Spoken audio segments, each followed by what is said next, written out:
আসসালামু আলাইকুম, welcome back to my channel রান্নার সন্ধানে। আমি আজকে আপনাদেরকে চিনির পাটিসাপটা তৈরি করে দেখাবো। চলুন দেখে নেওয়া যাক। এখন বাটিতে নিয়ে নিচ্ছি 2 কাপ চালের গুঁড়া। চালের গুঁড়াটা আমি আগেই চেলে রেখেছি। আমি এখানে শুকনো চালের গুঁড়া ব্যবহার করছি। আপনারা এখানে ভেজা চালের গুঁড়াটাও ব্যবহার করতে পারেন। আর পিঠা নরম হওয়ার জন্য দিয়ে দিচ্ছি 1/2 কাপ ময়দা। এবার ময়দাটা একটু চেলে নিচ্ছি। এখন এর মধ্যে দিয়ে দিচ্ছি 4 টেবিল চামচ গুঁড়া দুধ। চিনি দিয়ে দিচ্ছি 1/2 কাপ আর হাফের হাফ, মানে মোট 1.5 কাপ চিনি দিয়েছি। লবণ দিয়ে দিচ্ছি 1/2 চা চামচ। এখন শুকনো উপকরণগুলো ভালোভাবে মিশিয়ে নিতে হবে।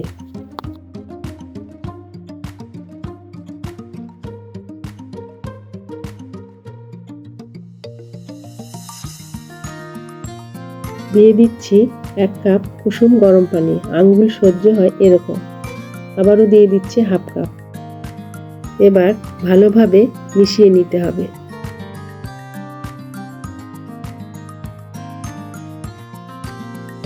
বেশ কিছুক্ষণ সময় ধরে ব্যাটারটা ফেটিয়ে নিতে হবে। একবারে পানিটা দেয়া যাবে না, 2 থেকে 3 বারে পানি দিয়ে মিশিয়ে নিতে হবে।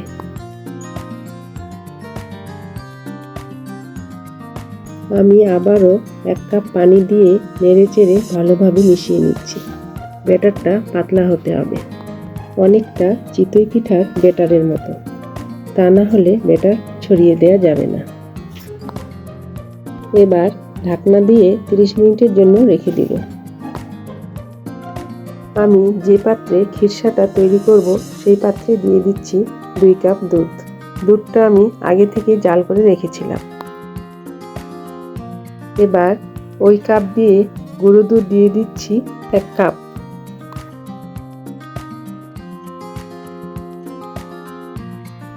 আরও দিয়ে দিচ্ছি 1/2 কাপ। মোট 1.5 কাপ গুঁড়ো দুধ দিয়েছি। চিনি দিয়ে দিচ্ছি 1/3 কাপ। আবারও দিয়ে দিচ্ছি 1/3 কাপ। দিয়ে দিচ্ছি 2 টেবিল চামচ ময়দা। দিয়ে দিচ্ছি 2 টেবিল চামচ চালের গুঁড়া। এখন সবগুলো ভালোভাবে মিশিয়ে নিতে হবে।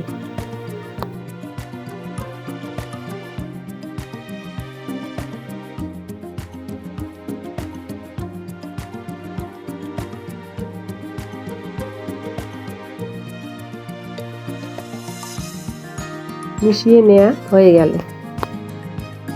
এখন চুলায় বসিয়ে দিয়ে চুলাটা অন করে দিতে হবে। অনবরত নেড়ে চেড়ে জাল করে নিতে হবে। চুলার আঁচ এ সময়ে মিডিয়ামে থাকবে।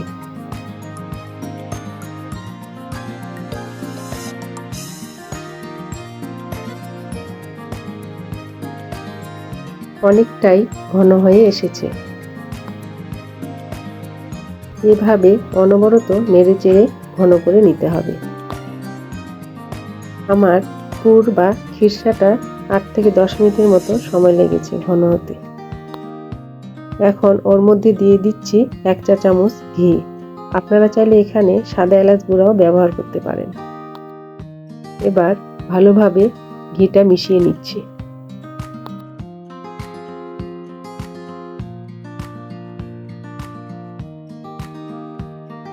এটা ঠান্ডা হলে আরো ঘন হয়ে যাবে।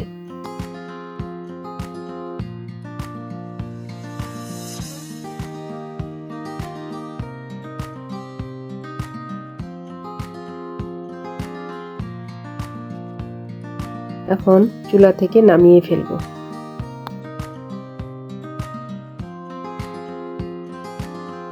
খিরসাটা একেবারেই রেডি।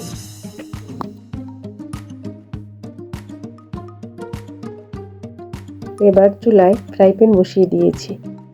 প্যানে একটু হালকা তেল ব্রাশ করে নিতে হবে। এরপর টিস্যু দিয়ে তেলটা মুছে ফেলতে হবে। এখন আগে থেকে তৈরি করে রাখা ব্যাটারটা এভাবে নেড়েচেড়ে দিতে হবে। এখন প্যানে দিয়ে দিচ্ছি সামান্য একটু ব্যাটার। এবার ব্যাটারটা এইভাবে ছড়িয়ে দিতে হবে। চুলার আঁচ এই সময়ে লোতে রাখতে হবে। রুটিটা একটু শুকিয়ে আসলে আগে থেকে তৈরি করে রাখা খিরসা বা পুরটা দিয়ে দিতে হবে। এভাবে একটু লম্বা করে দিতে হবে। এভাবে রুটিটা এখন ফোল্ড করে দিতে হবে।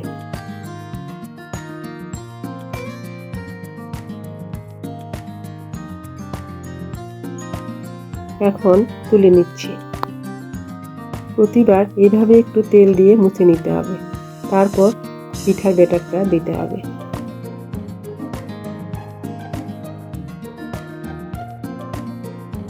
শীতের সকালে গরম পাটিসাপটা খেতে দারুণ লাগে।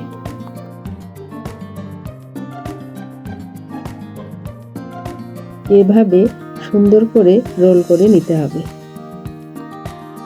পাটিসাপটা পিঠা তৈরির জন্য ব্যাটারটা পারফেক্ট হতে হবে। ব্যাটার বেশি পাতলাও না, আবার বেশি ঘনও না। একটা স্মুথ ব্যাটার তৈরি করে নিতে হবে।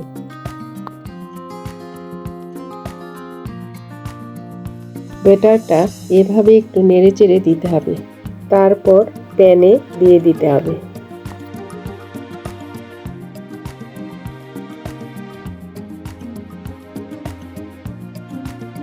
এ সময়ে ঢাকনা দেয়া যাবে না, তা না হলে ভাপ জমে যাবে। এই পুরটা যত ভালো হবে পাটিসাপটা খেতে ততই সুস্বাদু হবে। এখন এইভাবে ফোল্ড করে নিব।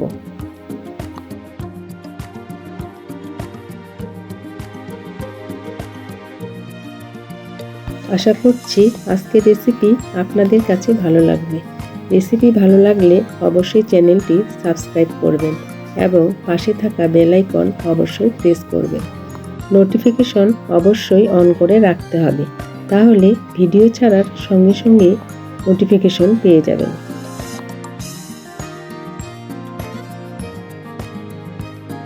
এবার আবারও খিরসা দিয়ে দিচ্ছি। আপনারা আপনাদের পছন্দ মতো খিরসা বা পুরটা দিয়ে দেবেন। এভাবে আমি সবগুলো পাটিসাপটা পিঠা বানিয়ে নেব।